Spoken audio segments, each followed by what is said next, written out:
arrived on the eve of a feast day of a saint, San Miguel, Cabrillo gave that name to the port, San Miguel. But Sebastián Vizcaíno later changed San Miguel to San Diego. Cabrillo's men went ashore to gather water and were attacked by the Kumeyaay, who must have feared the imposing strangers. Cabrillo did not strike back.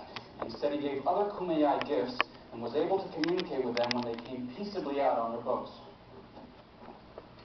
Juan Rodriguez would have been quite a visionary to have possibly imagined what would eventually happen here along the shores of San Miguel Bay. And he would probably be surprised to know of a monument created centuries later by the Americans to commemorate his voyage. The crew stayed in San Diego for 6 days, riding out the first big storm of the winter, and then departing northward on October 3rd.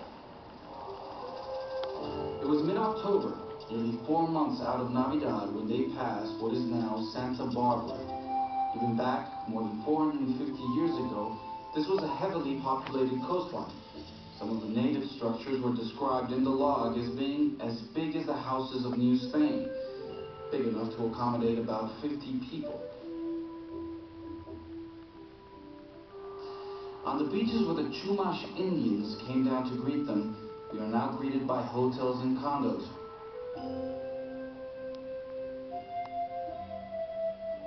The Chumash had been here for hundreds of years. They told Cabrillo of a great river to the north. Their hopes ran high. Perhaps they could confirm that the Colorado did in fact empty into the Pacific. They pushed on. The Channel Islands off Santa Barbara.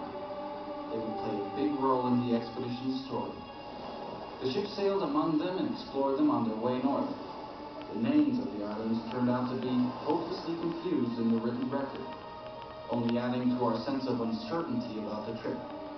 One of the islands, San Miguel, was also called by 3 other names. Situations like these tend to drive historians crazy.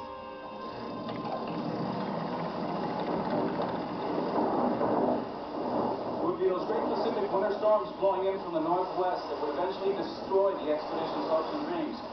And even without the storms, the unremitting northwest wind was an endless problem, because their ships could not sail into a headwind as well as we can today. I wonder if the Spanish sailors had the saying out here, the wind is king.